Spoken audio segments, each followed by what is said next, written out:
This is Trophy Dark Blackberry Jam. I want to begin by having all of us introduce ourselves.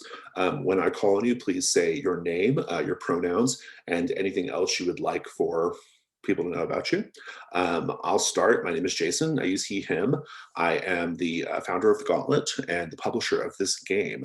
Let's go over to Jules. Oh, hey, I'm Jules. I am he, him. And I run a little RPG indie thing in Osaka. Fantastic, thank you. Calvin.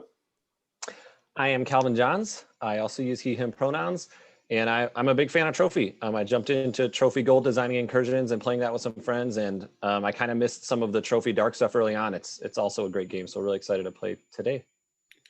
And contest winner. Indeed, yes. Contest winner. And Brindlewood Bay author. You're underselling your That's true. To all of our stuff here. Good. Awesome. Okay, let's go to CATS.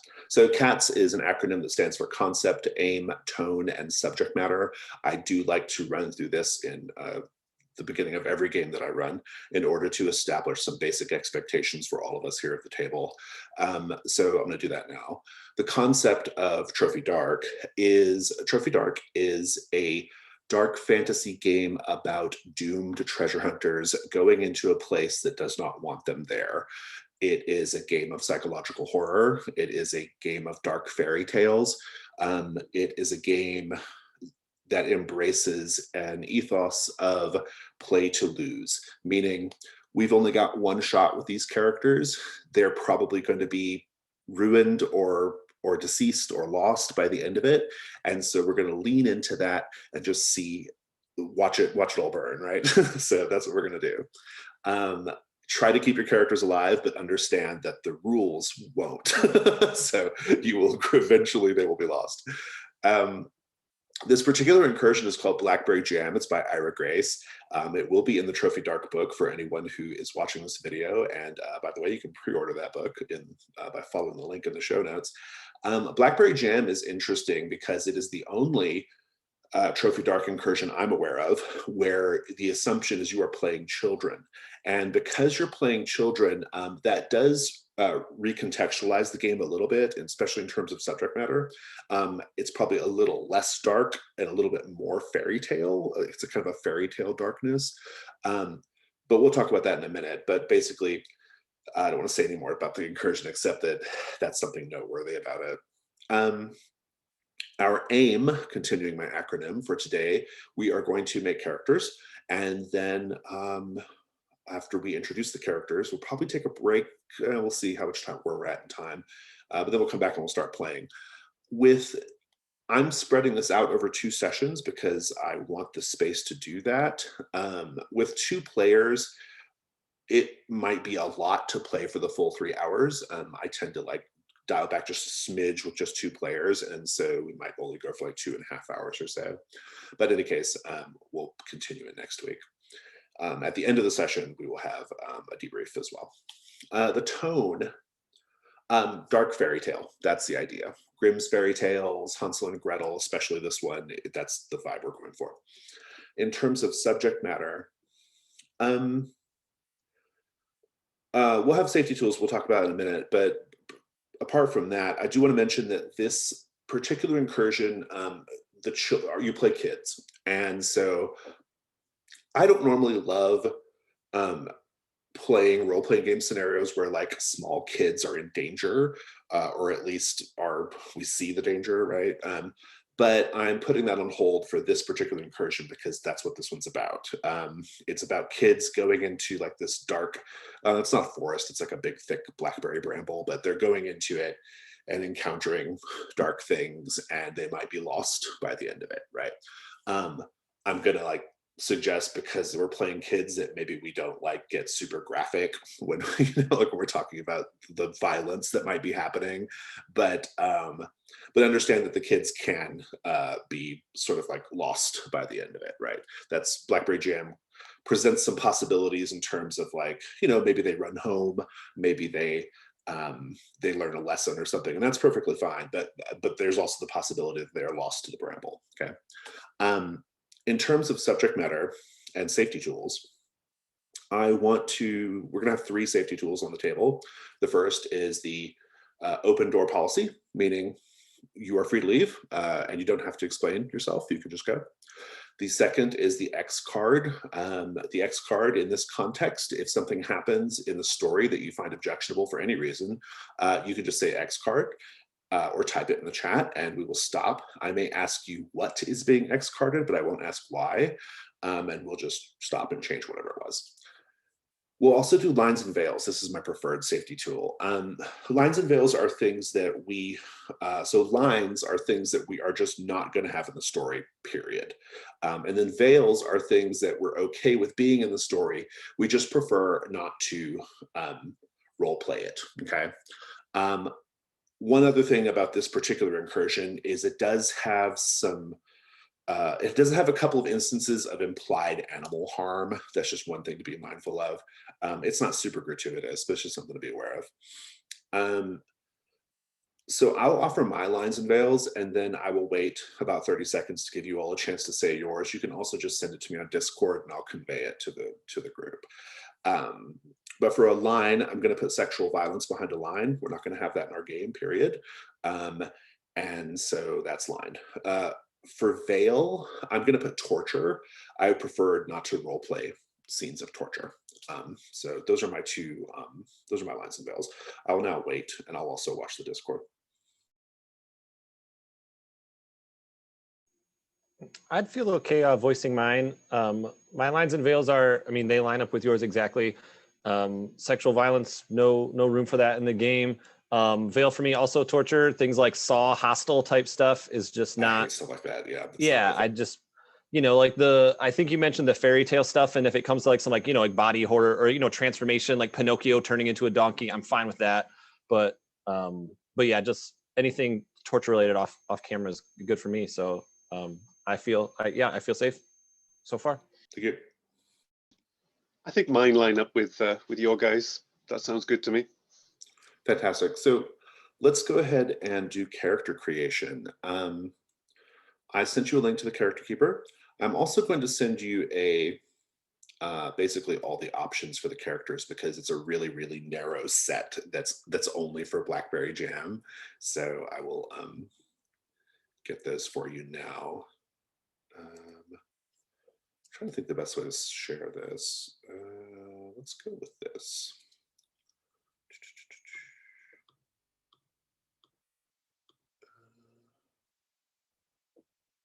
It's not quite working.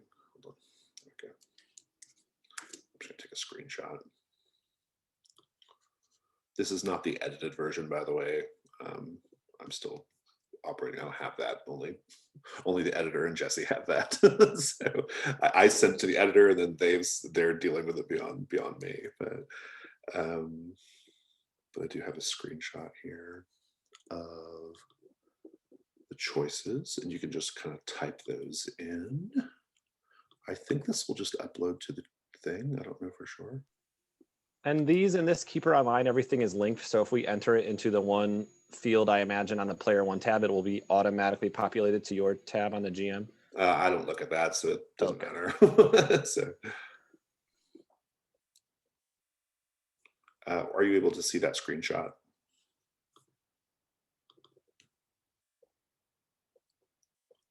I've got it. Okay, great. And I'm going to pause the recording so that viewers don't have to watch us make characters. Okay, we're back. So let's introduce the characters. I'm going to go in the order of the sheet. So let's start with Jules. Tell us your character's name. In Blackberry Jam, it's called their upbringing and their personality, their drive and their rituals. Okay, so my character is going to be Rodri.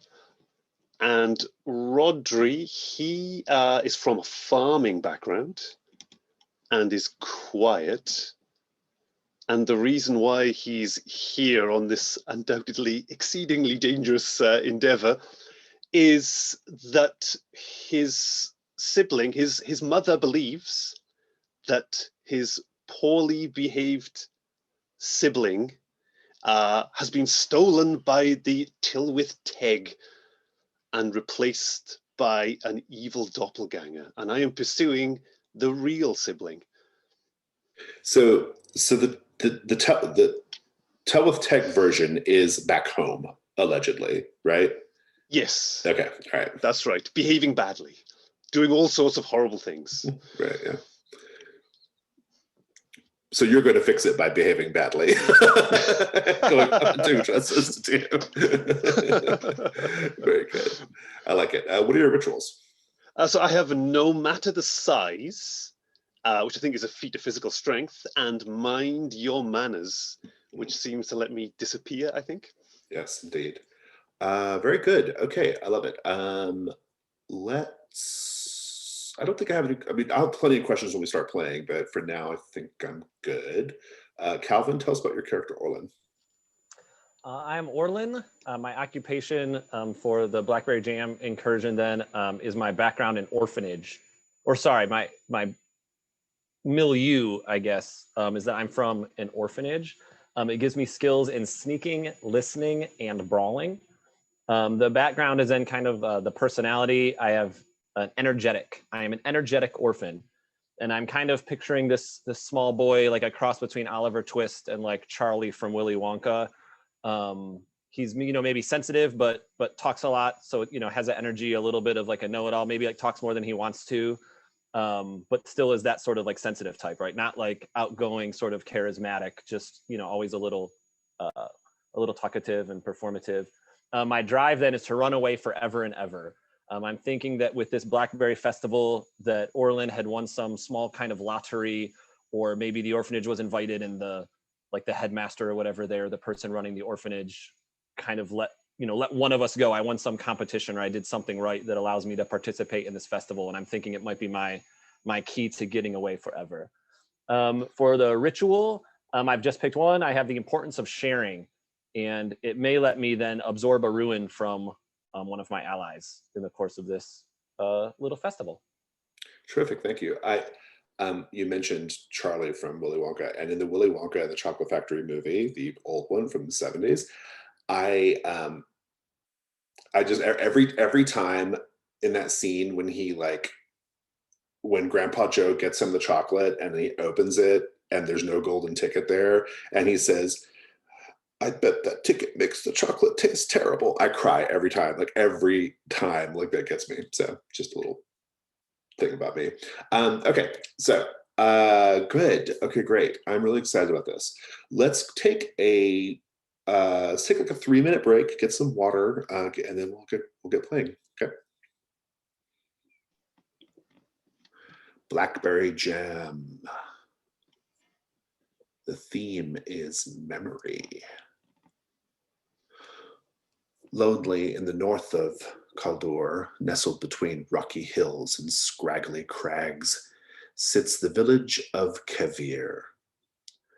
Between its squat brown buildings and sour-faced folk, Kavir would be a rare choice for travelers were it not for its unique harvest. Once a year, the blackberry brambles stretching out over the rocky hills spring to life, and for a day, just a day, the village is transformed by laughter, as people remember all the harvests that came before this one. Each harvest is a bright spot in the drab lives led by those that call Kavir home. Joyous fiddle breaks out in the morning air, a bard weaving his song in with the laughter of the early rising children. You can hear this as you arrive. It's strange for a harvest, but not one of the children nor any of the adults carries with them a pail. They will not take back to the village more than they can carry in their hands, and pity on those that fill their pockets or smuggle in a sack.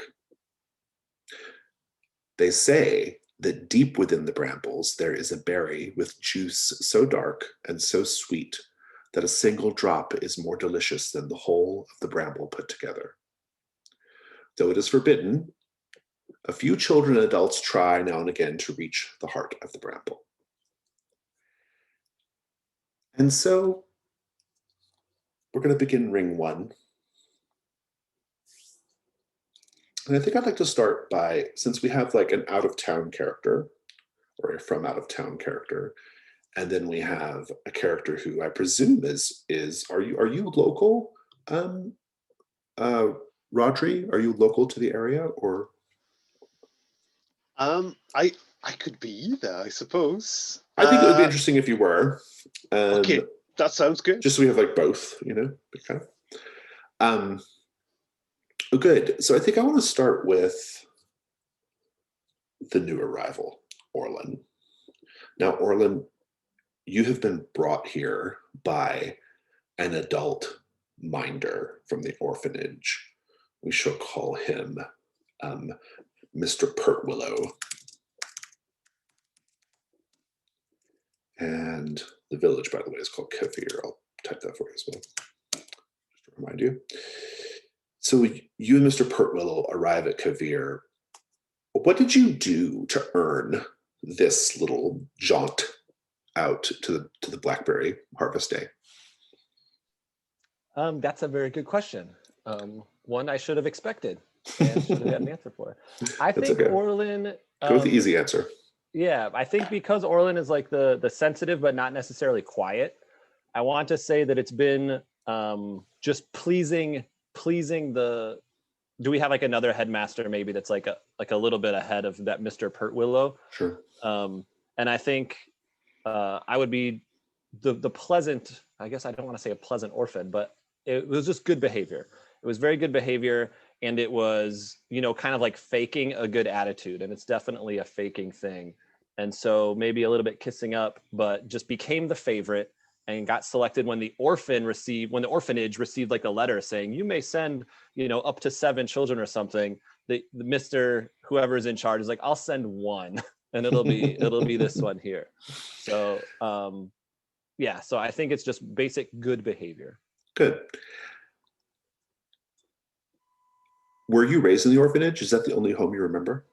Yeah, I want to say maybe I do have faint memories that might come up if it is something like out in the countryside and here, and we can play with that. But this would be very much a once in a lifetime type opportunity for Orlin. So a question then, as you arrive at Kavir, which is most days is sort of like, as described in the introduction, a very like kind of grim and sour-faced little hamlet, but not today. Fiddle music, people excited and happy. What do you see when you see the other children of the village?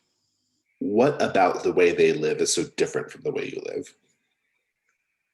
I think it would be the fact that they all can look so different. I mean, even if we're imagining a mostly rural community, the fact they're not wearing uniforms. And so to me, they seem almost like adults. And also then to see adults that are smiling and happy is probably something I never see. So happy adults, and then these children that are kind of like playing at adults, like walking around without asking for permission, hopping over hay bales or, like throwing mud at each other from the streets or something. Seeing that level of freedom kind of makes me think of them as maybe more like adult-like in a way. And then that happiness that's around the adults is also probably exciting and apprehensive, gives me a little bit of apprehension at the same time. Nice, thank you. Rodri, you're from Kavir. A question for you.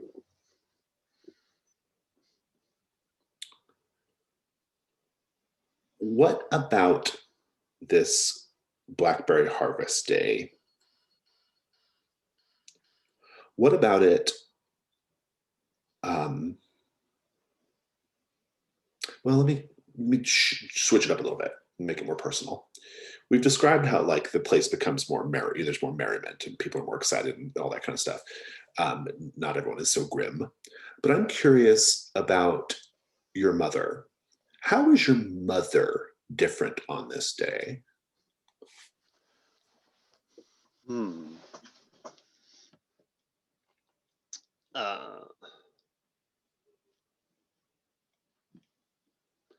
I think usually she is very strict towards me, Rodri, in particular, as opposed to the other sibling. But for once, yes, my sibling's name, yes. Just pulling off the list here. Diane, maybe? Uh, sure. Is that a boy's name or a girl's name? And I think it could be either. Yeah, if you prefer. Okay, let's make it a girl then. Okay. Continue. Sorry. So I think usually my mother is quite strict towards me and quite kind towards my sibling. But today, caught up in the merriment, finally, perhaps due to the fact that I'm leaving for who knows how long on this dangerous journey, finally there is some kindness and warmth from my mother, which delights Rodri and emboldens him all the more to go ahead with his journey. Do you believe your mother's story about Diane, or even better, out of character, like just us as players? Do you think Orland's mother really believes it, or is this just something she says and you're taking it too seriously? Well, Rodri definitely believes it. Okay. That's for sure. And me as a player, I genuinely wonder. I ask because, like, parents say things all the time. They're like, oh, like, I don't know, some little idiom or whatever that the parents say about kids. They don't mean it, but like kids interpret it like, like, oh, like they like, does that make sense? It does. It makes perfect sense. Yeah. It makes 100% perfect sense. But I think I'm open with the idea being open of, let's keep all avenues possible. No, that's perfectly fine. Well, so then a question. What about in this exact moment, like this precise moment, what about Diane's behavior right now reaffirms your belief that this is not actually Diane? This is the what's the creature again? Tilwith Teg. The Tilwith Teg. Maybe I should type that in chat, although I'm not sure of the spelling myself, to be honest. A phonetic spelling would be fine for me. I'm going to Google it. Okay. So I think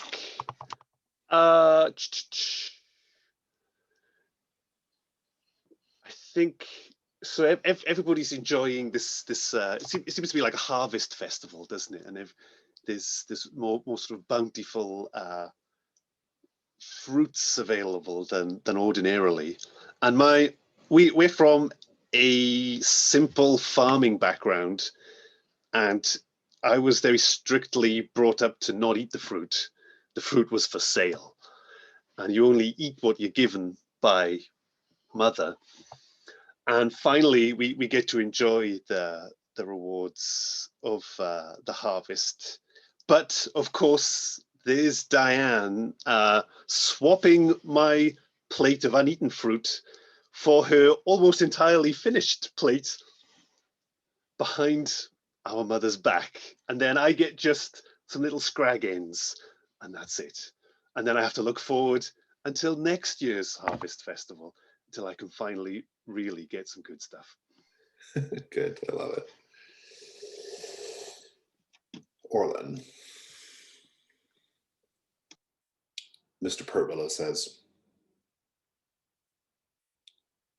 now, listen closely, child. It is very important that you are on your very, very best behavior while we are here among these people. Do you understand? I understand completely, Mr. Pertwillow. Good, good, excellent. These people have generously invited us here to participate in their little festival, and we don't want to be bad guests, do we, child? Oh, I have never been a guest before, but I don't think I would start out by being bad. And I'm not looking at him. I'm like still looking out the window of the carriage or something, just maybe answering in my happiest expression, but my face is probably rolling my eyes out the side of the carriage. Indeed. You'll arrive there, and I think you're kind of getting out, and Mr. Pertwillow like haggles with the driver a little bit about the fare. Like a very sort of like, well, I was led to believe that it would only be 3 silver to come out this far, and you're telling me now that it's 5. So that's all going on, right? Right. What are you doing while Mr. Pertwillow is haggling with the carriage, the handsome cab driver? Yeah, I think I would, keep my eye on them. I know very well my space that's going to get me in trouble or not, I think, and I'll be right on the edge of it. So if it's like 20 paces before, I'm going to be right there, and I will be looking at, I imagine there's lots of colors, right? I haven't heard music, so maybe I'm, attracted to the musician, the little band, like the little 3-piece, like the lute and the person with the jug or something. And so I'm going to get right at that edge of the tether that I know is acceptable. And I'm going to be paying attention to the music and sort of just soaking it in, watching the children maybe play a game that I'm trying to figure out like what it is. Like, is this tag? Is this freeze tag? Like I'm trying to figure that out, watching the children, but not approaching. Okay, good. Yeah. And Mr. Pertwillow they'll finally settle up, and the driver of the carriage is like kind of cursing Mr. Pertwillow and like loudly as he drives off, And Mr. Pertwillow's wearing like a kind of like very not celebration wear, very like kind of a long somber black overcoat, and a wide brimmed black hat. He looks kind of like an undertaker, to be honest. And he says, well, let's have a look around. We're only going to be here for, well, a short period of time. Now, I have to tell you, child, that I have some other business here in Kavir, and I don't need you to be around for it, if you know what I mean. Understood, Mr. Pertwillow. Do you really understand, child? I will give you all the space you need and assist when needed. And I can be quiet and out of sight also when needed. Splendid. Good. Now, and I think there's like a big, like long community table where like people are kind of eating. That's probably where Rodri and his sister are as well, right? He says, here's an empty space right here. Now you sit down and wait till someone brings you something to eat. And remember, do not look adults in the eyes and keep your hands to yourself and no running about. Of course not.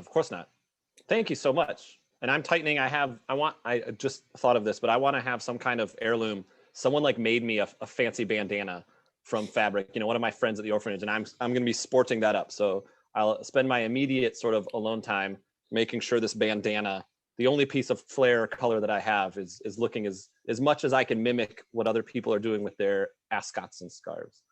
Indeed. Mr. Pertwillow goes off to a very particular hut in the village and knocks on the door. We don't know what he's up to, but a woman will answer the door and allow him in. And now I'd just like to have the scene with like you and Rodri and Diane, and maybe there's some adults on either side of you, maybe some other kids, that kind of thing. Let's just role play that a little bit. Out of towner and towny kid.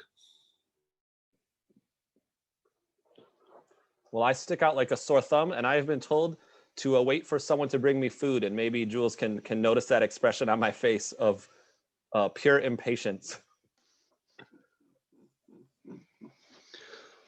I think Rodri he's a large fellow. He's a farmhand. He's good at what he does, but he's very quiet. So he sort of just keeps to himself and is just trying to maintain the frustration of not having some beautiful fruit to eat. Does Orlan have some beautiful fruit by any chance?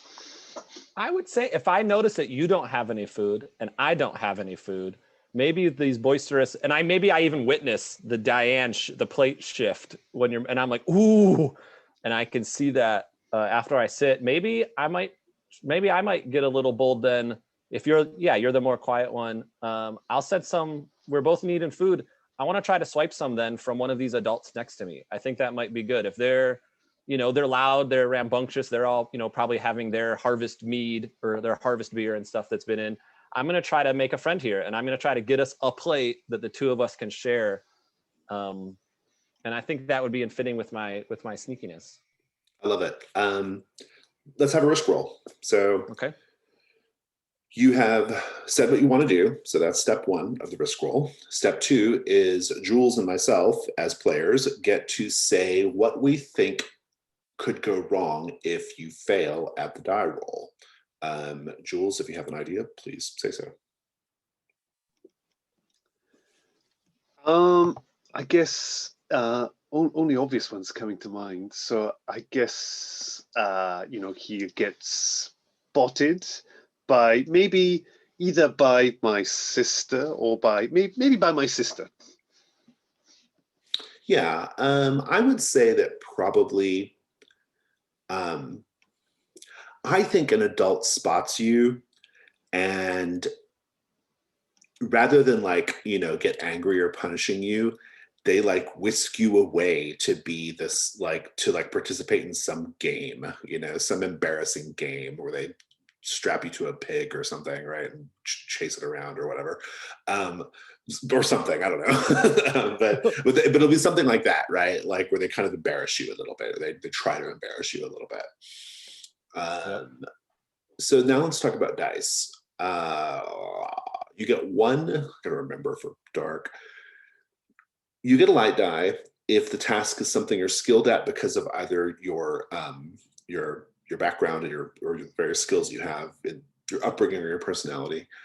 Yeah. So do you think one of your skills apply? I think the sneaking. I think this is very much, just trying to do something without being seen. I love it. And so you get another light die if you accept a devil's bargain from either Jules or myself. Here's my offer. My offer is, no matter what, Diane will do something scary. Not maybe supernatural, maybe not supernatural, but something scary will happen with Diane, no matter what. And if Jules has an offer, go for it. That's really good. I like that one. That sounds like it's your offer on the table. So what do you think, Calvin? Yeah, I will take that. I think that's great. And I don't think dark die is automatically implicated here. So go ahead and roll risk 2. So I'm going to be rolling, and that's what just, I guess, in the Discord here then. I will go to the die roller, and it's /risk 2.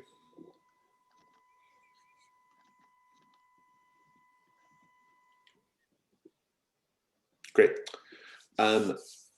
You got a 5. That means that there is a cost or a complication. And I'll tell you what that is, and you can decide if you want to add a dark die to try to get a 6. The cost or complication is going to be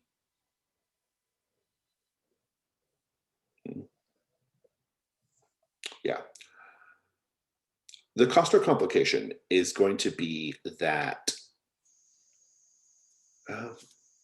I'll put it on the table if anybody has ideas. I'm trying to come up with something.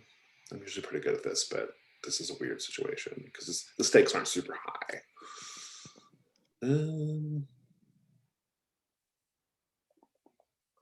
Where are we rolling the dice, by the way? Sorry. Oh, if you go to the trophy Discord on the dice, there's a little dice channel. Oh, there's a dice channel. Okay, great. Okay, here's the cost. Okay, got it. Or the complication. The complication is going to be you managed to steal the food, but for whatever reason, you personally don't get to eat any. Yeah, I think that makes sense. I think that's okay. I'm not going to pull in a dark die to reroll. Yeah, fair enough. Yeah. So let's just keep the scene going then. You succeed. So describe how you get the food. What does it look like? Okay, so I will wait maybe for another child catches the eye of this adult that's next to me, and they go and strap them to the pig. And so when the adult's grabs the kid by the ear and goes and takes him over to the pig pen, I just grab the leftover stuff from that plate and as I'm arranging to give like some to Rodri and then some for me, though, I get bumped by some ruckus behind me or something. And now Rodri has his own plate, and I've now been maybe caught up in a dance. I'm like doing like some kind of, I'm in like a circle dance now, and I'm like, and I'm just away from, and I can't quite grab the chicken leg or the fruits when we round the table. Very good. While this is going on, I don't know how much of this you'll notice. I'm going to say, since the way you've described it, I'm going to say you're kind of caught up in a jig or whatever, Orlin. But while this is kind of going on, you and Diane like have all this food now, right, Rodri? And Diane looks up at you and she says, "Brother, I don't think I could eat another bite."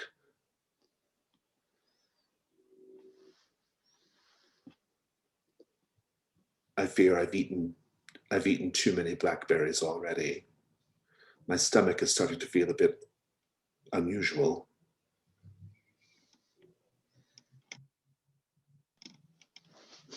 I think Rodri sees this as an opportunity to run off with the fruit and eat it by myself where no one can see me. I think before you go, you'll start to notice that there's a sort of like deep purple, almost black juice beginning to dribble out from the corners of her mouth. And she looks up at you and her eyes are perfectly black as well. And there's a little dribble of juice coming out of her tear duct. And she says, "I feel very, very funny, brother. Make a ruin roll." Yowza. And I think Rodri doesn't even eat a single bite in that case. You can run away now. We are pathetic. So what do I, is it risk again? Is that what it's I'm /ruin. /ruin. Okay. Oh, a space, I guess. You got a 1, so you actually do not go up. Or your first one was a 1. You do not go up. So I'm curious. It can still scare you, but it's not enough to like drive you, mad or lose you to the forest. So how do you respond? How do you feel when you see this? What do you do? I think first of all, Rodri drops the plate and the fruit just scatters, getting trodden on by passers-by. And then I will do what I always do in this situation. Mother, come quick. And Diane gets up and runs off to go play with some other children. And your mother is busy laughing and chatting with a man you've never met before. You don't know who he is. He doesn't seem like he's from around here. In fact, he does not anyone you recognize. What do you do? I think Rodri is a rules-abiding young man. So he's, I imagine he's going to participate in whatever he's been. I think there's barely a second in Rodri's life where he has free time. There's always something he has to be doing, some responsibility. So he's probably like putting away chairs or something like that. But certainly I'm interested in what's going on, and he's going to observe for sure. Tell me about your father. Is he in the picture?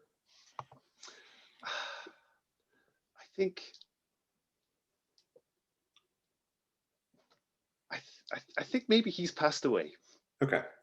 So the man who is talking to your mother, out of character, it's Mr. Pertwillow, but he just looks like some person from out of town wearing particularly unsuitable dark black clothing. And you catch just a little bit of their conversation, which is him saying, I could barely stand being away from you. I couldn't wait to get back here. What do you do? I think Actually, no, don't tell me what you do. Okay. Keeping with our theme, Tell me about your favorite memory of your dad. Ooh, Think let's about see. it. Oh, I'm going to cut over to Orlin while you think. Orlin, you're caught up in this dance. It's all going. You'll notice your two tentative initial friends. One is over by Mr. Pertwillow, actually, and a woman, and the girl has run off with some other kids. What do you do? I definitely feel a bit of bum luck there, as my first attempt at friendship failed. I would have seen her eyes as well, maybe, right? Because I was like maybe swiveling my head. If you want to roll ruin, maybe it's up to you. No, I must have just missed that one. Okay. So yeah, I see them maybe when I turn back, they're not at the table, and I don't know why or how. So keeping my eyes sort of open, I will see this boy then who had run over to his mother now next to that hut where Mr. Pertwillow was. So I think I'm going to try to get myself away from this, this circle dance. I can probably move pretty much, slipping by. No one really knows me. No one's tending me. So I can kind of do what I want there. I know there is this, the chance to go into the bramble. And that's like my goal, right? Because that's the one time when Mr. Pertwillow will know that I'm away and supposed to be away for maybe hours, right? Before, after lunch, before sunset, whatever it might be. So I want to prepare for that. Well, in So fact, I guess Diane and the kids that she ran off with, they're heading toward the bramble, right? Okay. Like they're going to go play a game or something. If you want to join them, you certainly could. Yes, and I'm not going to go into the bramble yet because I know Mr. Pertwell is going to want to check on me one more time before he lets me do that. But I want to sort of get with them, talk with them. I see maybe they have stained fingers or something. I know like these are the kids that are out there doing it, and I want to get in with them, learn the strategies, maybe see if I can hear about how thick the bramble is, how are there trails that go through it, are there not, how far does it go? So yeah, hanging out with those kids with an eye for information. Or an ear for information. Okay, good. We'll put a pin in that for a moment. And switch over back to Rodri. Rodri, as Mr. Pertwillow brushes a strand of hair from your mother's face, tell me about your favorite memory of your father. So I think that would be too difficult a task to do because they're all favorite memories of my dad, who taught me everything that I know how to do. Many a memory of him sharing the fruits of the harvest with me. That I could barely recount a favorite memory. He made me the boy I am today, and I miss him dearly. Mr. Pertwillow and your mother are sort of laughing together and sort of going into a little alley between a couple of huts to do adult things. What do you do? I think normally Rodri does exactly what he's told, but I think he's going to snoop and spy. At least he's going to attempt to. I love it. That's great. Let's have a risk roll. It sounds like you just want to kind of see what they're doing. Is that the idea? Just kind of. Okay, yep. I like this. What could go wrong, Calvin? I mean, the obvious being seeing something he shouldn't. Yeah. If Mr. Pertwillow, if this has been going on, Mr. Pertwillow probably knows him, probably doesn't like him, just like he doesn't like other kids, maybe. There's a good chance of it. Yeah. So if it's getting spied, not by the mother, getting spied by Mr. Pertwillow, I think would be something that goes wrong, or seeing something you shouldn't. Yeah. That's kind of where my thinking is at too. What about your dice here? Do you think you have a skill that applies? Probably not. I've got knowledge. Knowledge probably doesn't apply here, does it? Yeah, it's a stretch. Yeah. Animals, plants, first aid. Yeah, it's not looking so great there. Let's talk about your devil's bargains, though. I have a good one. My devil's bargain is no matter what, you learn about an unforeseen connection to the bramble that your mother has, or an unknown connection. Calvin, if you have an offer, by all means, throw it out there.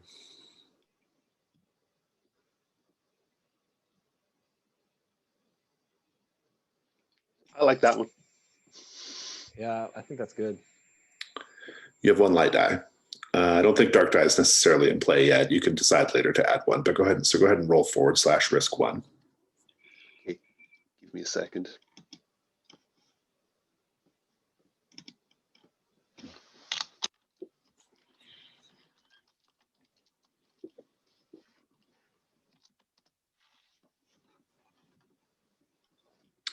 That's a miss.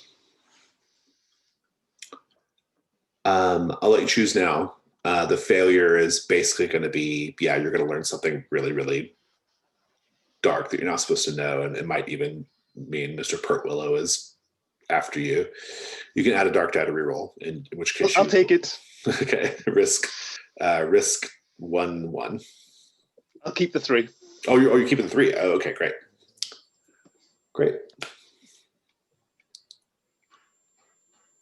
You are creeping around the corner to take a look at what's going on with Mr. Pertwillow and your mother, or this man who you don't recognize, and your mother. And as you do, one of your footfalls steps into something quite sticky. And you look down and see that there is a little thin trail of blackberry juice coming out of the alley, and it's quite sticky, like jam. And you kind of pull your foot up, and you turn around the corner, and you see your mother and Mr. Pertwillow in an embrace. They're kissing, their hands moving up and down along each other's backs. And she pulls away, and from her mouth and his mouth, there's just a long, thick, ropey strand of blackberry juice just pulling apart from both of them. And he turns, and his eyes are glistening and black, much like Diane's was. You can't see your mother's eyes. Make a ruin roll. Okay. Yeah.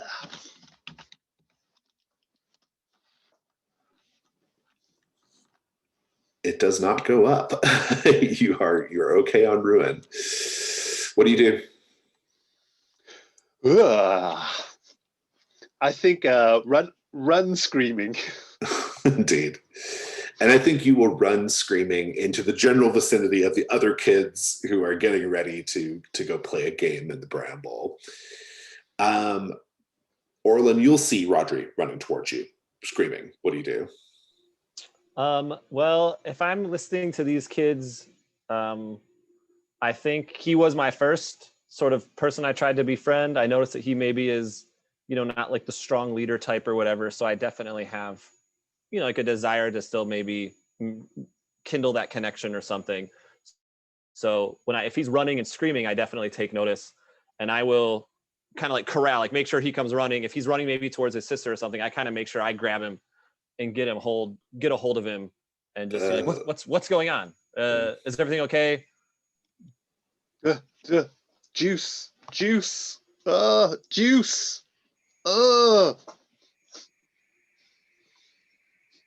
I think Rodri's quite inconsolable, but I do remember what Orlin did for me earlier, and I certainly consider him a friend. Yeah, the two of us, I guess, just like a few paces away then from the other kids. I'll try to console as much as I can the inconsolable Rodri. But I do want to, I've got my plan in mind. So I'm also maybe I'm still a little impatient. Like, okay, Yeah. The juice is everywhere. How do we get it ourselves? How do we find it ourselves? Are you planning on getting into the bramble? And I kind of, push past his feelings a little bit with my impatience. No, And okay. you don't want the juice. But say that I did. Where do I go? What's the best route? And I think at this point, Diane walks up to the two of you. She looks normal again. And she says, they say in the heart of the bramble, there is a blackberry that's darker and sweeter than all the rest.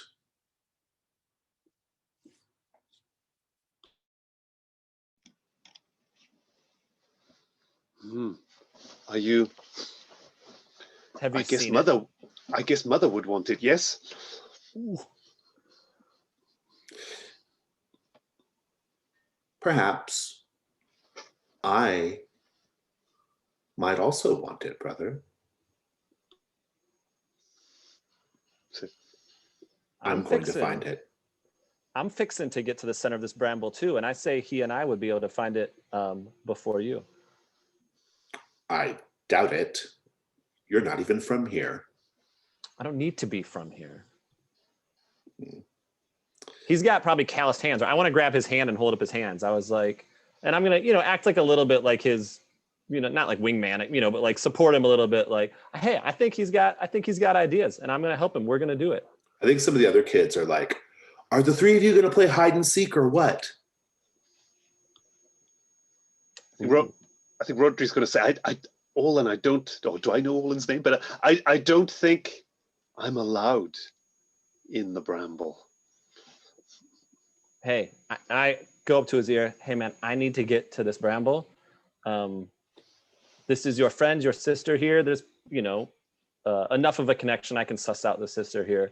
Diane says, I'll play. And she runs off. She goes over to the group and she says, maybe my hiding spot will be in the heart of the bramble. Man, I say we do it. I need your help. I've never done this before. Let's do it. Why do you want this bramble, Olin? I want to get outside this village, and I think the best way is going to be through that bramble. And if I can help you get that berry for either your mother or your sister, you can come back, I don't know, maybe with your head held a little higher than it is now, and you can help me. You can point me in some directions when we get out into that bramble, maybe where the fields go, where the hills are, what direction the river flows in, and things like that. I think we could really help each other here. Okay, let's get that bramble. Excellent. Hey, we're playing too.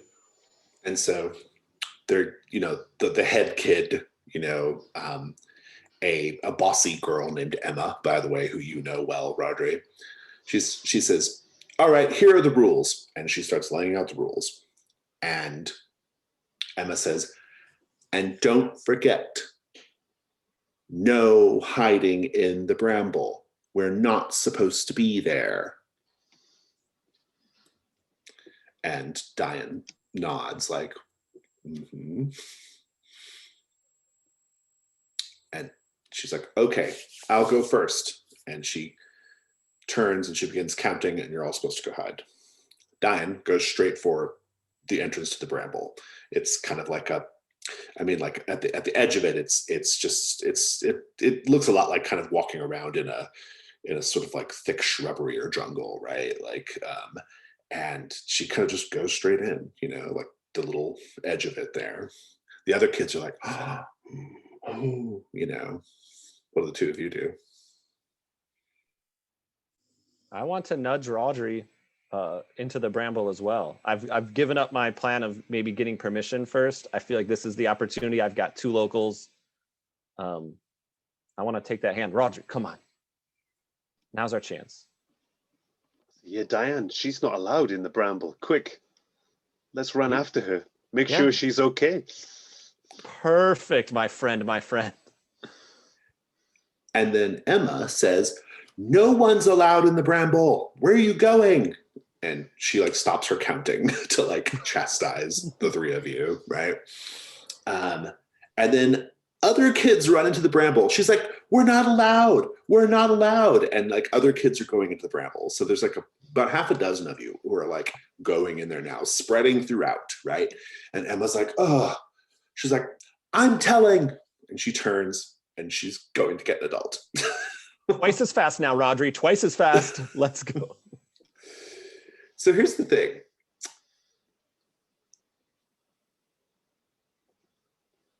The kids are all kind of going through it. It's not easy to get through this thing. I mean, like you're being like constantly like kind of scratched by like, by blackberry, kind of vines, and with thorns and things. It's very, very heavy and just bushy, and you're having to like climb over, and it grows very irregularly, and kind of obscures rocks and things. But you're kind of making your way through. It's just the two of you. You hear the other kids, but it's just the two of you for now. And I think a little bit of time passes. Like, you kind of find a good hiding spot. And for a while, you don't hear anybody. You don't hear like any other kids. You don't know where Diane went at all. And it's just the two of you kind of like huddled up there behind the blackberry bush. And then you start to hear an adult clomping through, and Emma, she's like, I think I saw some of them go this way. And the adults, they have machetes and they're like hacking away at the blackberry bush to get through it easier. And she's like, you all better come out now or you're going to get in so much trouble. You're about to be found here, Orlin. What do you do? Well, one, I'm going to put my hand over Rodri's mouth because I know he's about to confess everything and ask to be escorted out. So I'll shush him. My goal is to get through this bramble. So I think with my sneaking and listening, I want to just egg him. I've got my hand on his mouth and I'm like just continuing to move away from this adult, deeper in. Well, and yeah, I mean, I think that's great. Rodri, you actually have a ritual called Mind Your Manners, which is disappear from everyone's notice. Ooh. Do you think that would be helpful here? Sure. So, is this like is this a skill or is it magic in this context? It's however you want it to be. Like I'm imagining it like magic, but like in the kind of magical realism kind of sense. Like maybe it's not like a literal ritual, but I like that. Yeah. So just sort of the world is magical, basically. So I think using his knowledge of the countryside and his farmhand ways, we can just sort of slip away unnoticed. Yeah, I think that's really good. If you want to do the ritual, I'm here for it. And also, there is now we also have the new help roll as well, which is on the table. So basically, the way the help roll works is if the other player describes their character helping you out in some way, then they can actually they can roll a light die and as long as your roll included a dark die, and a ritual will automatically. And so they'll roll a light die and it's included as part of your roll, but their ruin goes up if it matches your dark die. So that's the give and take there. But Calvin, you can decide to do the help roll after the fact, much like adding a dark die. So let's talk about the die roll first. Stakes. What could go wrong here?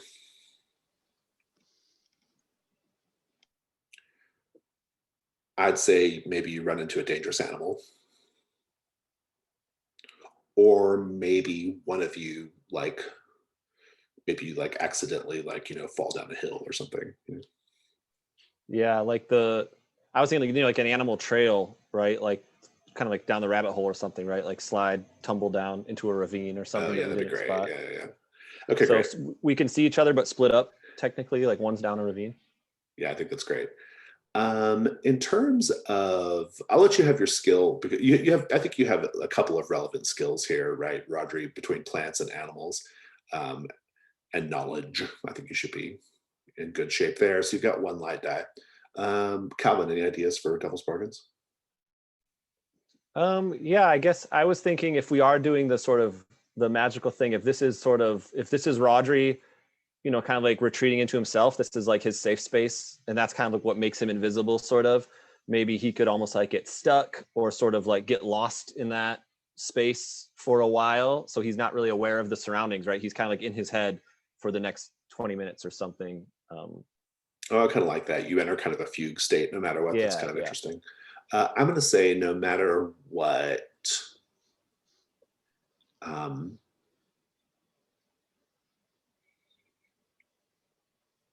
no matter what, you realize that Diane is ahead of you deeper in the bramble.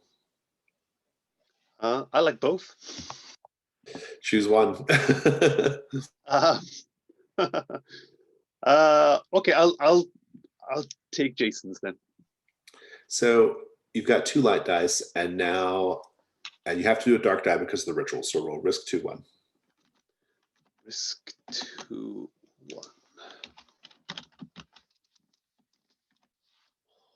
Done that right. Hey, 6 dark. No help roll needed. That's the maximum result. Your ruin is going to go up, unfortunately. And I'll describe why that is, but give me the rest of the scene. Like, what is the magic of this moment that helps you escape this adult and Emma?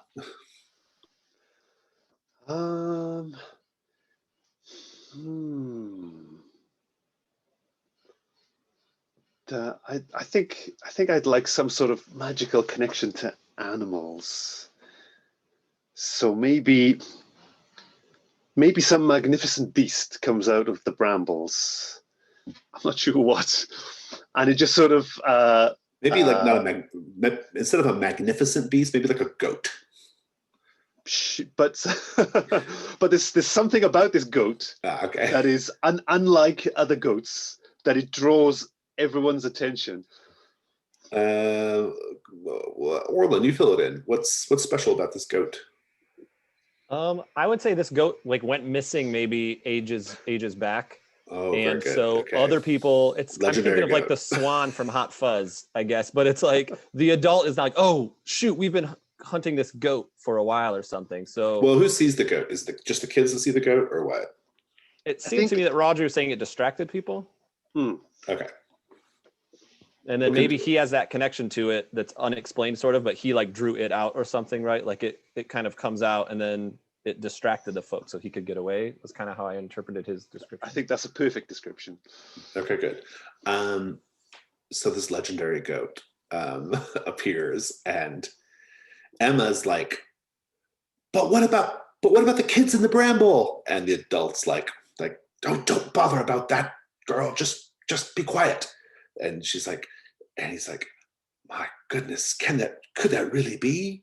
And they go off to like follow the goat, and you get away clean. Your ruin goes up because you look ahead and you see, hunkered down on the ground, your sister shoving blackberries into her mouth from a vine. She's just picking them and shoving them in, picking them and shoving them in, and she's like smearing all over her face. And she almost feral like turns to look at you, and then she just darts off unseen, or darts off into the foliage. How does it make you feel? I think the response that Roger's going to have from that is he's going to grab Orlan physically, full on by the shoulders, and say, Orlan, you do not eat the blackberries. And do I see I don't, because I didn't suffer ruin, so I didn't see this. No. Right. So Yeah. He just grabs me all of a sudden. I dropped the 3 that were in my hands. I haven't eaten all day. And I was kind of stupefied by his final like assertion. Yeah, that's great. And then suddenly Rodri's really apologetic, like, oh, I'm sorry, I didn't mean to grab you, but still, do not eat the blackberries. Good, good, good. I like it. As you're walking for a time through this rocky, scrubby, heavily foliaged, area. All these, you're pushing aside the blackberries, and thorns are occasionally biting into your skin. It's annoying, but nothing dangerous yet. And you eventually come across a group of children, some of the other children who ran into the um, the bramble.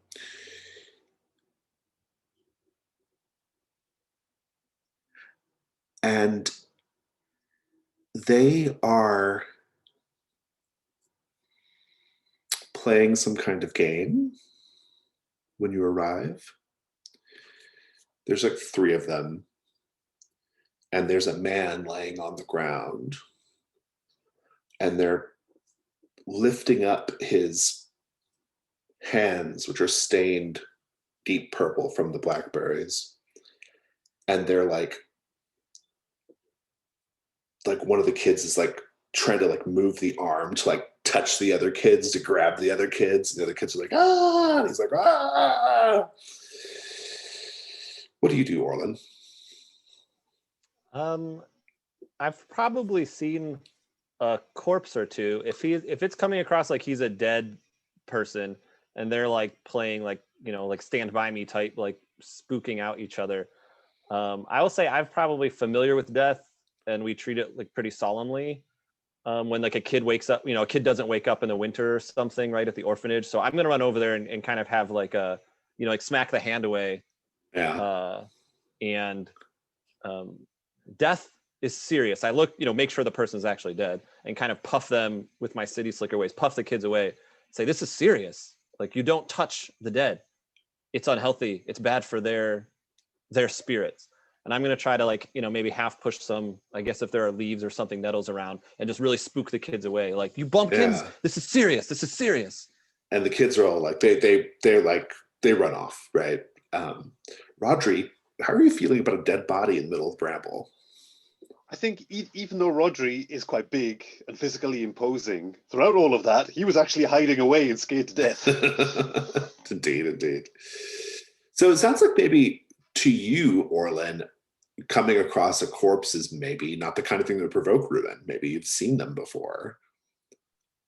Yeah, I would think that, every winter 2 or 3 kids, don't wake up on the coldest part of the year, but there's so much ritual around it that maybe I would just be scared that there's no one here to enact the proper rituals, right? Like, and that might be something like, what can I do? I can't do anything. There's no one to light a candle. We don't have a candle here. There's no one to say the prayers. I didn't pay attention. I forget the right ones. So what maybe about this? You'll notice that the body,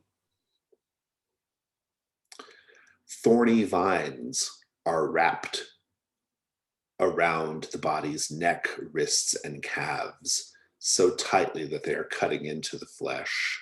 The blood, dried now, but intermingling with blackberry juice, dried now. Take a ruin for that. Yeah. Roll anyway.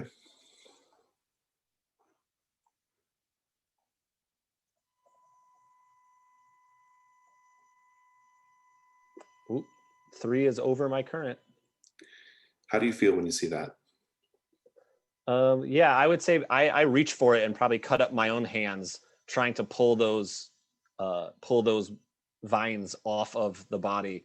Again, really just very disturbed by the fact that this hasn't happened appropriately and there's no one here. And so so now my hands are bleeding from grabbing the prickers and just trying to pull them off of the corpse. Nice. While you're doing that,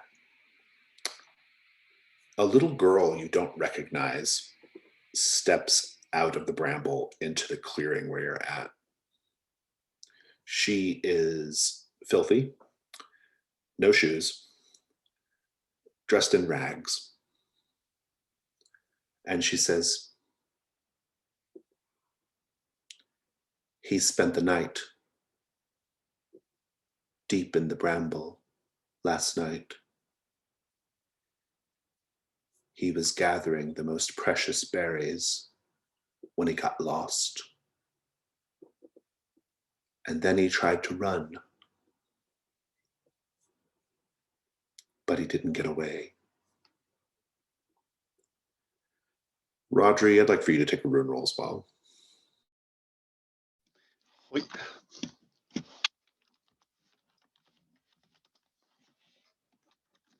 Safe. Sounds like you're okay for now. Can I look to see if there's one of these like super succulent berries maybe near him that he had dropped at some point? Like Yes, he has a sack with like a couple of large handfuls of the berries still in the sack that's fallen down by the wayside. I'm starting to learn the economy of this place and the value of these things.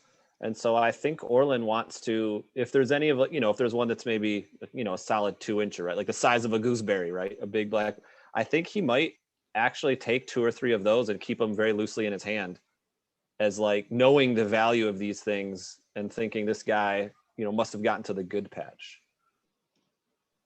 Audrey, what are you doing right now? Did Rodri see that? I don't know. Or What was do it you done think? secretly? They're in my hand. I'm keeping them out so as not to put them in my pockets. Oh, okay. Oh, well, in that case, Rodri's just going to steamroll forwards and just like smash your hands together into a sploosh and then start washing your hands in an obsessive compulsive fashion. Which is a good reminder that I owe you both conditions. And we'll talk about them when we get back from the break. But yeah, I kind of like where you're going with this, Rodri. It's good. I'm offended that he did that, but also I was newly converted to liking these berries, so maybe I take that as like a good warning. I take his warning seriously. I don't go grab any more. I trust him and his judgment in this. Indeed. The strange little girl, she just begins to like recede back into the thick part of the bramble. And she says, whatever you do, don't take more than your fair share. And you just hear the crunching of underbrush beneath her feet as she steps back into the foliage. And we'll take a 5-minute break. That concludes ring 1. We'll come back and do ring 2.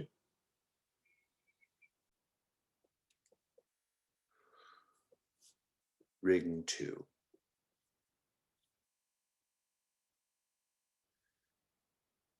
Beyond the paths of the close brambles that all children know lays the deep bramble.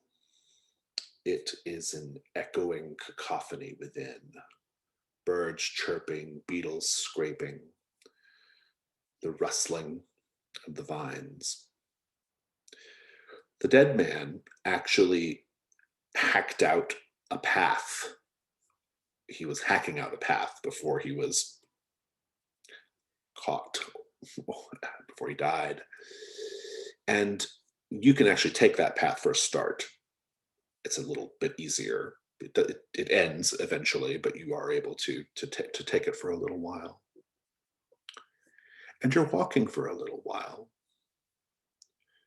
I think the sun is starting to get pretty high in the sky.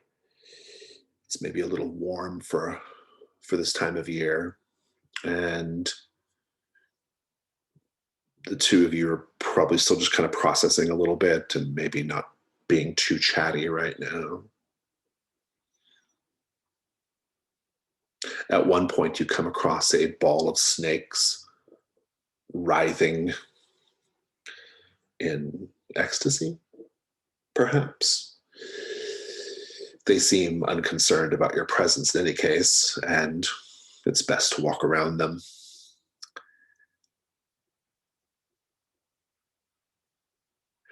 At another point, you see a spider web that is practically sagging. It's so full with caught insects. But you realize that the insects are actually plump blackberries caught in the web, and the spiders are sucking away at the juice in a frenzy. And you're noticing some changes. Some changes.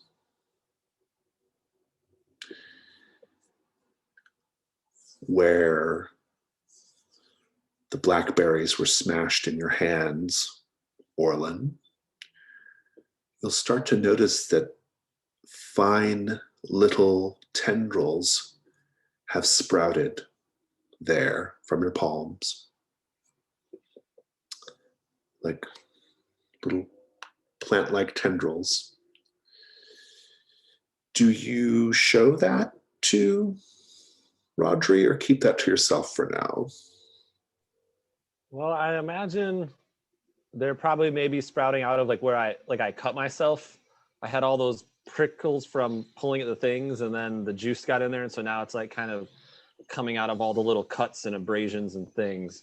So yeah, I'm gonna hide. I'm not quite willing to admit then that I was too impatient, that he kind of saved my butt by smashing those berries. I'm a little too proud maybe, but I'm inward, I'm thinking like, man, that guy really maybe could have saved me from worse, but I'm still freaking out that it's happening, keeping it to myself. Yeah.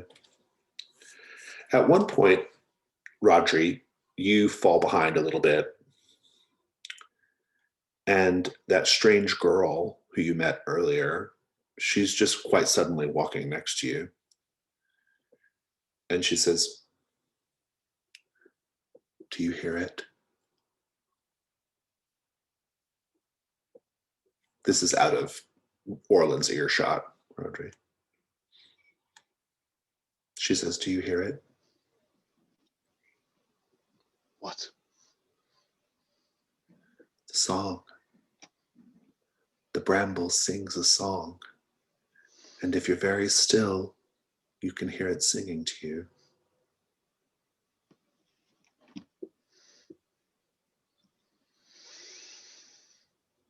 Rodri's going to start whistling to himself.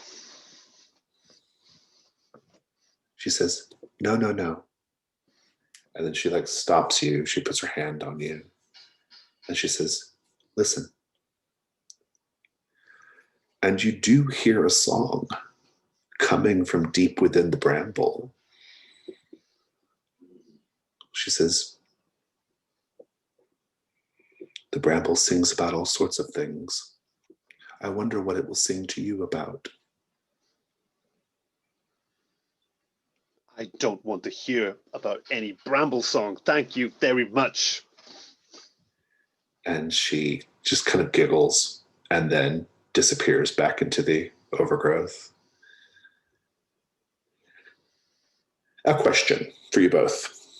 You've been out here for a little while now. Adults have to use machetes to get through here comfortably. But kids don't have to. Kids can navigate the space a little easier. Why is that? What is it about kids that this is an easier place to navigate, that doesn't require you to actually hack away at the bramble? I mean, I might think that, there would be like, I'm thinking of the seaside in England now, but over those dunes, you have like all those pricker bushes and things, and the foxes have like dug little trails through it. And there's maybe like the little animal trails that are maybe just 2 feet. The adults would never even see them. Their head isn't low enough. And so the kids are maybe, they're scurrying through some of those paths or something that just don't even register for the adults. And then they kind of add to it, right? So like over the years, there's been like little trail ruts or something that maybe the adults just don't know of. And the kids just sort of take for granted. They don't do it on purpose. It's just animal trails. Yeah. That's great. That's exactly what I was trying to come up with, was some sort of connection to animals. Maybe even animals pop up, maybe even a goat, perhaps. and sort of strangely always in a spot that's exactly where a kid would fit. Indeed, indeed. I love it. You're going for a time when you see a fox that has apparently got itself trapped in the bramble. There's a particularly hardy bush, and the fox is sort of like tangled up in it, but like off the ground, like up in the bush with the vines wrapped around him. And he's making that sort of like little yipping noise that foxes make, right? Clearly in danger, or at least trapped. Since you brought up animals, well, you both did. I'll just ask you both, what do you do right now? I think Rodri, he has put many a fox to a horrible end as a part of his farmhand duties, but in actuality always begrudged having to do that. And now for once in his life, he would like to maybe help the suffering of this fox. Well, let's just have the scene. So, yeah, role play. I've never been this close to a fox before. I think Rodri it seems like he's the type that would maybe not wear his heart on his sleeve a bit, but I mean, he's not moving to aggress or something, right? So I'm just next to his shoulder, excited that I'm this close to a fox. I've seen enough rats, but I've probably never seen a fox. I'm kind of just in marvel, not at the situation it's in. You know, I've probably seen a rat caught on a barbed wire fence or something. But just, you know, the coloration, right? Just that bold orange or that bold red. And I'm kind of taken in by it, but letting him take the lead because I just don't know what to do. So what do you do, Rodri? Oh, I'll do what any farmhand would do. I will attempt to plug his wounds somehow. I mean, are you going to try to free him as well, or? Yes. Okay, I am willing to risk physical harm to free him. That's good. Okay. Okay. So I think let's talk about what could go wrong here. Calvin, any thoughts on what could go wrong if the die roll fails? I mean, he could get bit, or it might be more a devil's bargain, but he could accidentally kill it, right? And trying to pull it out, you do that little tug and it just splits the vein open. So I would say either getting bit or inadvertent death of the animal. Yeah, that's what I was thinking too. That's such a like old yeller kind of thing to happen too. Dice. You have appropriate skills for sure. So I think you've got your first light die, no problem. Second light die, for Devil's Bargain. Can he double up? Oh, you can't double up with skills? Yeah, right. Only one die is a stick there.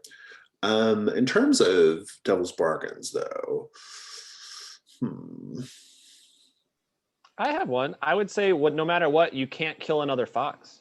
Like, it's a traumatic thing, and it will inadvertently in your life, you'll be a worse off sort of farmhand because you'll never be able to wring that neck of that save your chicken coop or something ever again.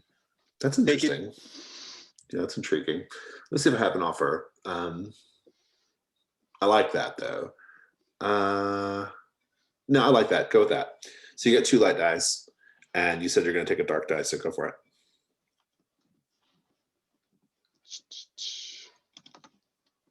So hold on, it's risk 2-1. 2-1. Spaces. The other way. /risk and then 2-1.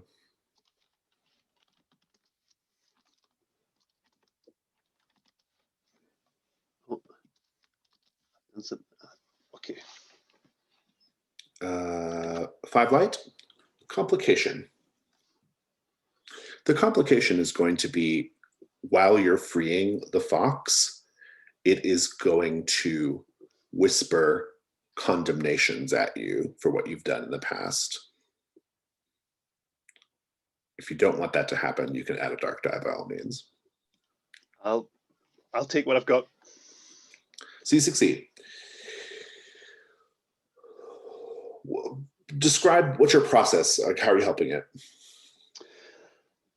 So I think, I wonder if I have any tools on my person. Maybe not. Maybe not in this moment, no, because you all just ran off, right? Yeah, exactly. So I think I'm just getting in there and just snapping individual branches to create a route for this poor haggard fox to escape from.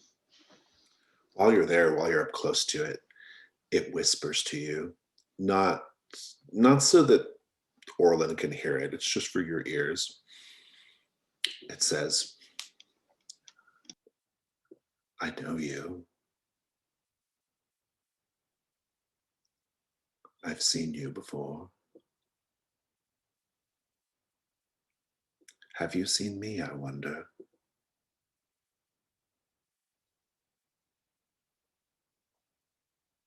Do you respond?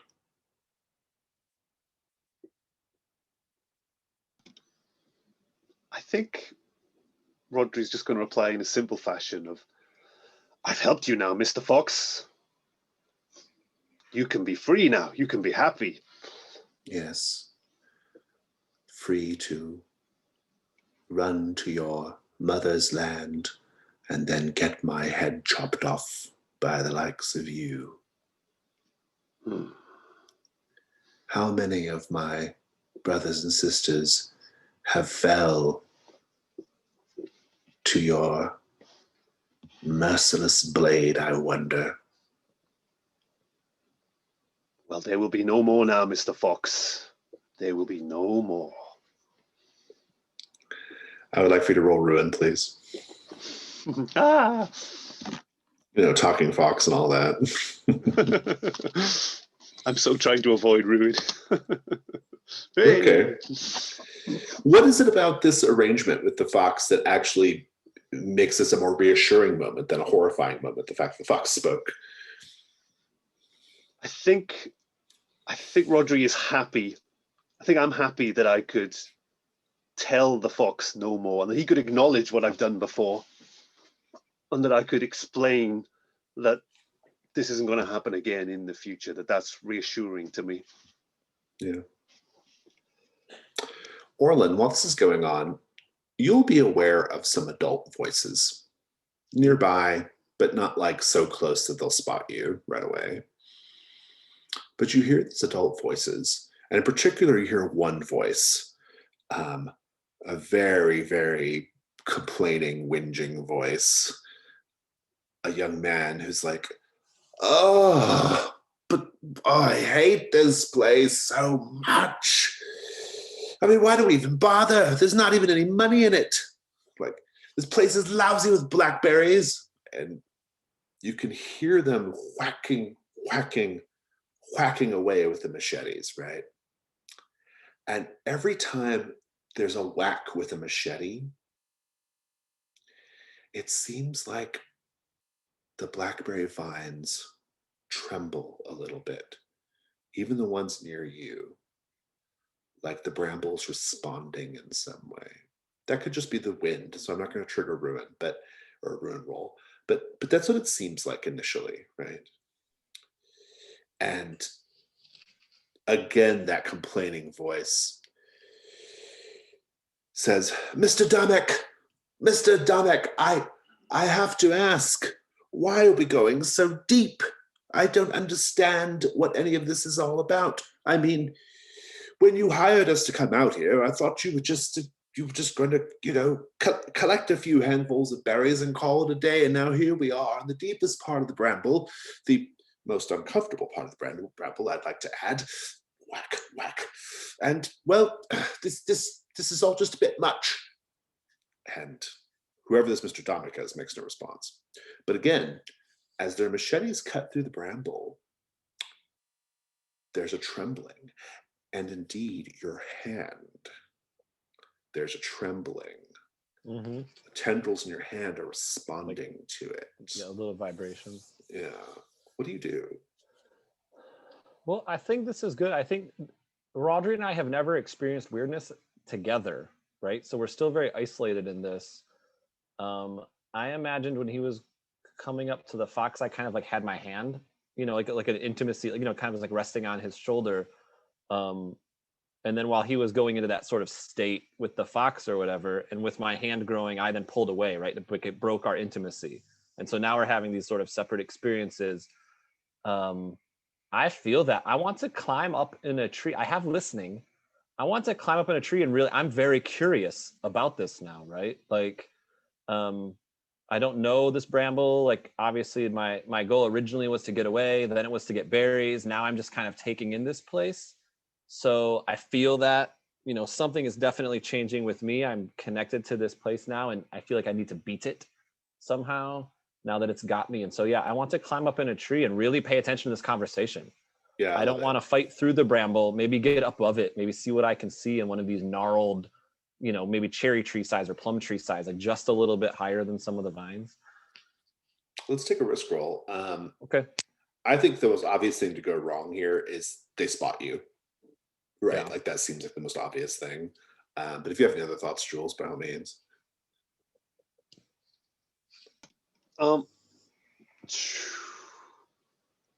Yeah, I think that's good. You have the listening skills, so I'll let you have the die at the first light die. Devil's Bargains. If you have one, Jules, go for it. I guess maybe draw the attention of some malign fox or some such.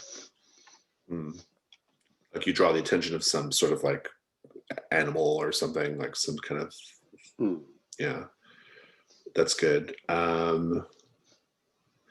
would say no matter what you discover the Dian is with them. Ooh. Yeah, I'll take that one, Jason, because I think that'll that would be, I guess, more sort of like disturbing for my character than anyway. So yeah, I think I'll go for that. So I'll have the one. Is it 1 and 1 then? Or no, sorry, two lights. Yeah, 2 lights. Go for it. Okay. And yeah, I'm not putting myself in harm intentionally. I'm not like, going out on a limb over them or something. No.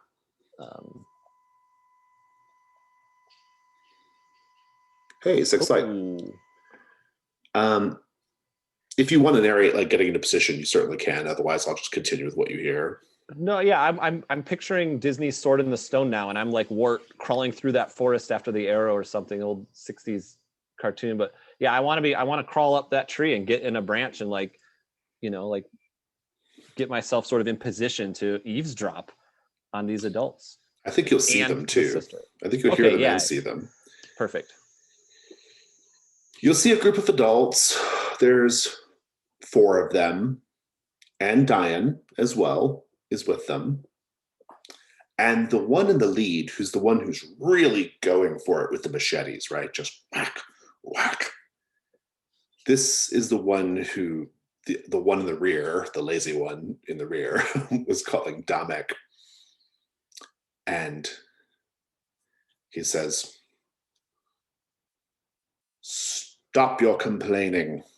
We're making good progress. We're almost there. I have seen the heart of you, and though my memory dims with age, I will see it again, damn you. And you're going to help me get there, right, girl?" And the girl says, she just nods. He says, "You've truly seen it? You've been to the heart of the bramble?" She nods. Says, "Very well. And this is the right way?" She nods. And he just continues whacking, whacking, whacking. And the one in the rear, he's just like, he's just over it. He's like, "Maybe we could stop and take a rest." But Damek's not having it. They're just going deeper in. And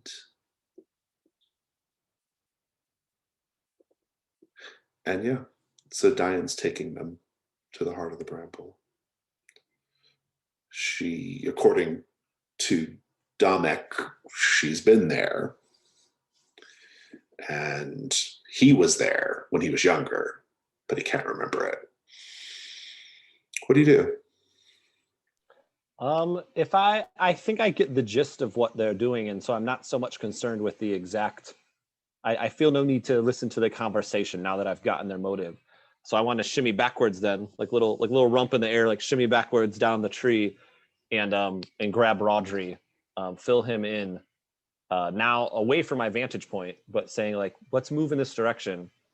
We should follow them. We want to get to the heart of this bramble also, and I want to try to be a bad influence, I guess, a little bit, and convince him to come follow next to that crew of adults and his sister. My sister is doing that? Oh, I think she really is a Tilwith Teg. We must follow her, yes. That's the first you've heard of Tilwith Teg, Orlin. You're right. I'm sure she is. I mean, it got him to do what I wanted. So maybe this first time I wouldn't push for an explanation. I know he's kind of like the quiet type that kind of lives in his head sometimes and has his own space. So I just kind of nod and maybe don't push it this first time. I'm just like, yeah. Oh, you're totally right. This way. Come on. Like, and have him help me get through the brambles. You follow them for a time. It's fairly easy because they are hacking through a path. I want to go back to this song. The Bramble song, Rodri. As you get deeper, I think Rodri is actually listening to it now. I think before it freaked him out. Yeah. But he's starting to embrace it, and he's actually curious as to what they're saying now. Well, that's what I'm going to ask you, because as you're going deeper into the bramble, the song is getting more pronounced. You don't hear it, by the way, Orlin. This is just for Rodri. But Rodri, you hear this song, and I'm curious. The song is starting to sing about a very particular memory of yours, something that you did in the past that you feel guilty about. And for whatever reason, the brambles decided to go on about this. Maybe it's the fox, maybe it's something else. But what is the specific memory, your regret, your guilty memory that the bramble is singing about? I think my mother, she explained to me that when my father passed away, that he had died through overwork, that the backbreaking work at the farm was just too much for him. And she told me day after day how if I just worked a little bit harder, I'd have a father right now. And I think back to the guilt and the shame that I feel with that, and how I just needed to work a little bit harder. I must work harder. I must do my share. And that's what the bushes is saying to Rodri. Indeed, indeed. Orlin, as you get deeper into the bramble, these tendrils on your palms are becoming a little harder to hide. Like, how are they changing or growing? What is this looking like? I mean, I think they're going through like the natural course of the vine then, maybe. So before they were green and new, right? And now they've maybe taken on that darker woody texture. Maybe they've crawled up into my wrist. And so now it's almost like a bracelet or something around me, right? And now instead of being that leafy green color, it's now that dark, the dark just purpley black of like a blackberry bush, right? So I would say, I think they're growing maybe up my arms. And so if Rodri were a little more attentive, he would probably be able to notice it, I guess. And I'm feeling it now, right? Maybe I like when the things like, with that whacking, we're still closer, right? So we still feel it, and maybe they tighten a little bit, and like, no thorns yet, no prickers yet on these vines, right? They're just in that middle stage. They'll probably grow thorns next, but now they're woody and wrapped around my wrists. Up ahead, you'll hear Damek yell, "Fine, fine. We'll stop. We'll take a breather if you'll quit complaining." And there's a sigh of relief. And Damek says, "Well, the day is already getting a little long, and I haven't had anything to eat. Let's just, well, we'll set up a camp that we can return to in case we're out here too late tonight. Let's start clearing the area. And they begin really going to town on the bramble to clear like a little camping spot, basically. And as they're doing so, you're not nearby, but the bramble near you is reacting very violently to this. It's going to provoke ruin rolls in you both, because as they start to like whack at the bramble, the vines are starting to like twist and turn and just react. Your hands, the ones on your hands, are tightening around your wrists to the point where they hurt, Orlin. And the song has changed to be from a song to like sort of like agony, anger at all people, not just the ones whacking away, but you as well. And the vines are closing in around you, spiraling around you, creating a cage around you. The thick blackberry juice kind of dribbling on you. If they keep doing this, well, first of all, I think you have to kind of escape this immediate situation. But if they keep doing this, it's going to make your journey through the bramble very, very difficult indeed. Very dangerous. I do want ruin rolls, first of all, though, as you become aware that the bramble is alive. Can I make my ruin roll my ritual as well? And I feel the pain of this thing. I want to like punch my hands into the ground, like punch my hands into the dirt so that the tendrils on my hands are like comforted by the earth. And I want to take on some of that pain. I love that. I think that's really great. How about this? Both of you do a ruin roll, and if Rodri's goes up, you can take it. Okay. For Rodri, yeah. But let's have ruins for now. Yours is fine, looks like. Orlin. Yep. Rodri's does go up. I think just the existence of the ritual is enough for me. I don't think I like it as a roll. Okay. But just describe how you do that, though. Like. Yeah, so I'll say then, this is good. This evens out our ruin now, if mine's going to go up to 4. So I'll at first be trying to comfort the bramble, right, was my first instinct. But then I see that he's getting twisted and caught up, and it's not playing nice, right? It's still going after him, even though I tried to help it. So at the risk of these things now growing thorns around my hands, I start pulling it away to save him and to get some of those brambles off of him. And I feel really like betrayed by the bramble. Like I tried to help and now I'm just going crazy. And so it's growing thorns and stuff into me now. Nice. As you manage to sort of like in the short term clear the bramble away, and your hand is kind of like, your hands are bloody, that there's blood mixing with the blackberry juice. And the question becomes, what are you going to do about this group of people? Because they're going to just keep agitating the bramble. If you don't do something to get them out of there or to stop them from doing what they're doing. Rodri, what do you think?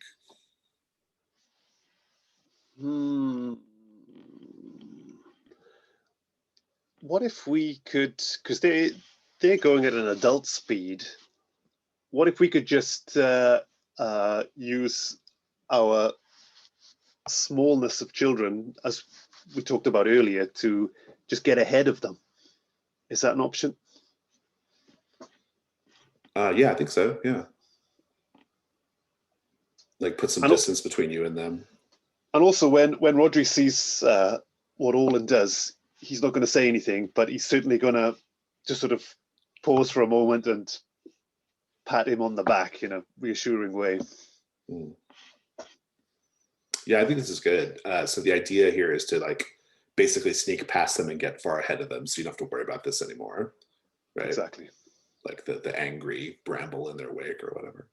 I love that. I think that's great. I like it as a risk roll. So let's talk about what could go wrong, Calvin. I mean, he could, in sort of like a little bit too much zeal, attract attention to himself. As Yeah, I he's, think you guys get grabbed by them, right? Yeah. yeah, he's like a little too quick to move. Yeah. Or I get the idea then too of getting lost, right? We haven't Yeah. technically we feel like we're on paths. We feel like we're moving towards the heart. It could also be that you're now lose all sense of orientation. Yeah, I think getting lost is great as well. Dice. Do you have any, maybe, what do you think for your skills Yeah. here? I've got plants. I guess that would be Plants. Yeah, plants is good. Knowledge too, I think would be good. And love all that. Devil's bargains. I'm going to say no matter what, you see a member of the adult party succumb to the bramble as you pass by.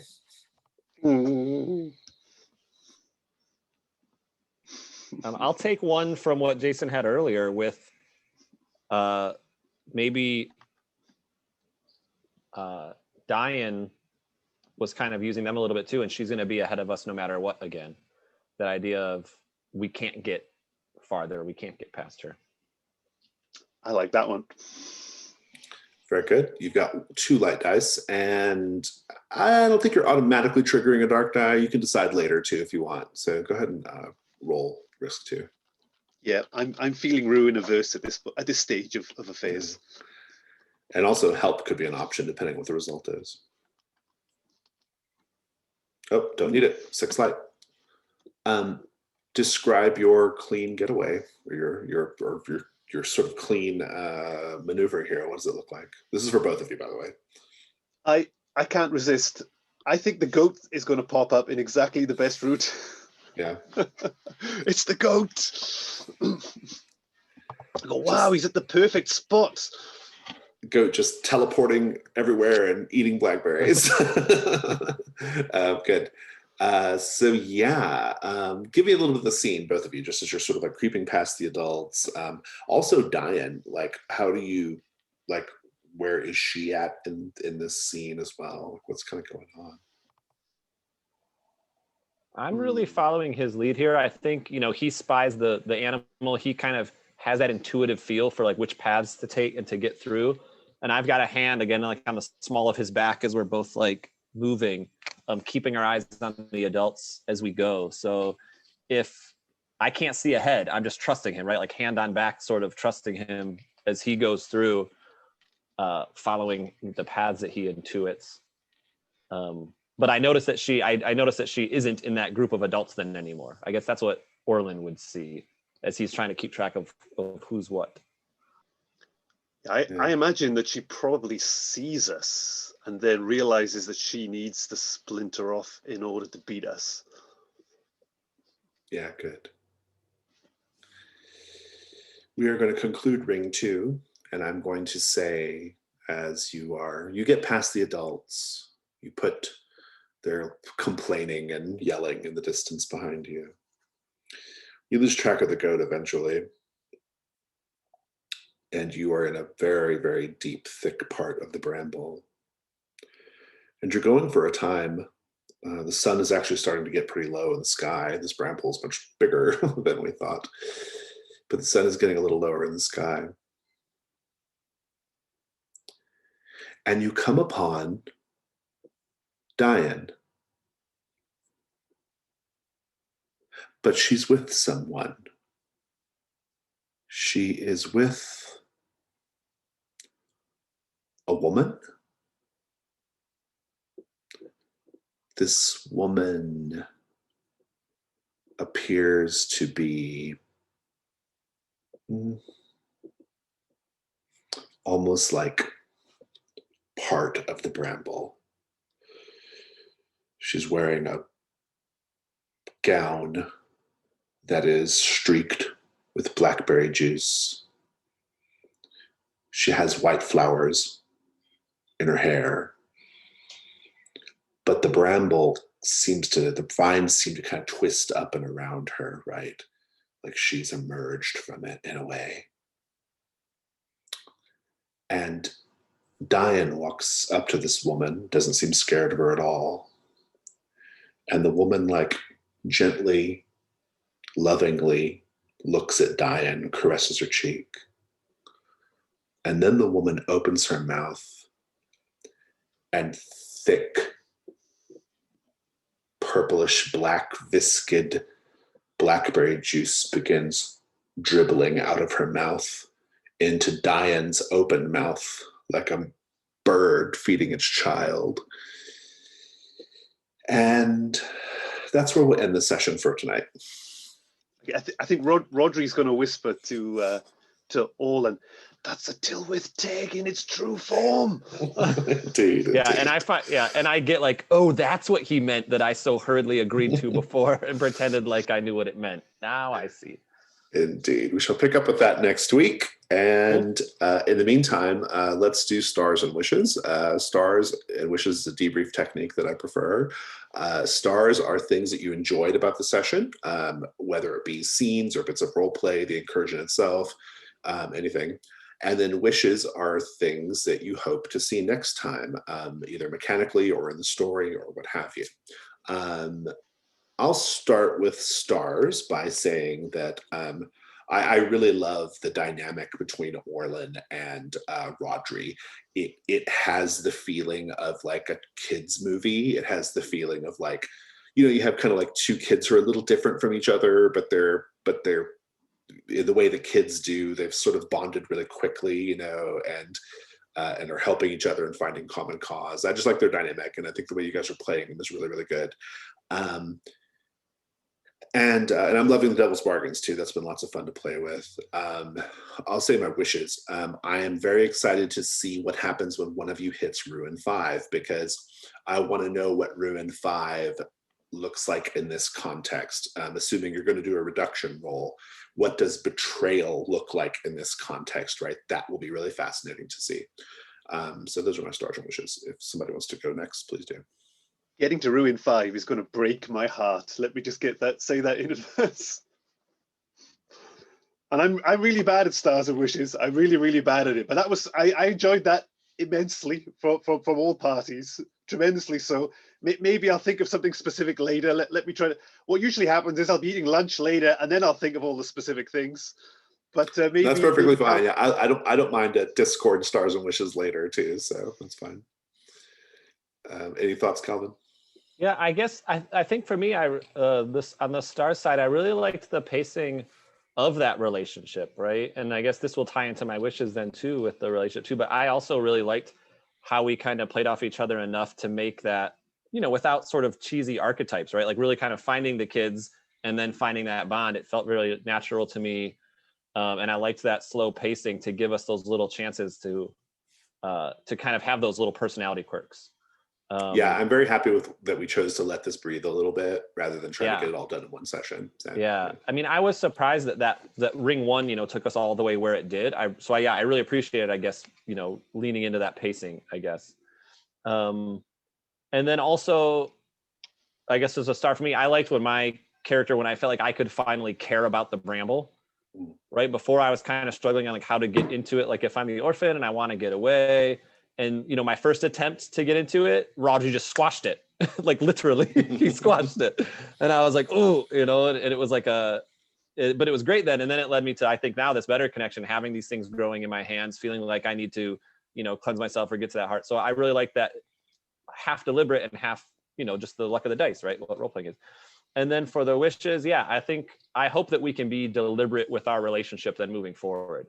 We kind of stumbled onto a great dynamic, and I want to be deliberate about how I role play that in the future, I guess. Yeah. Terrific.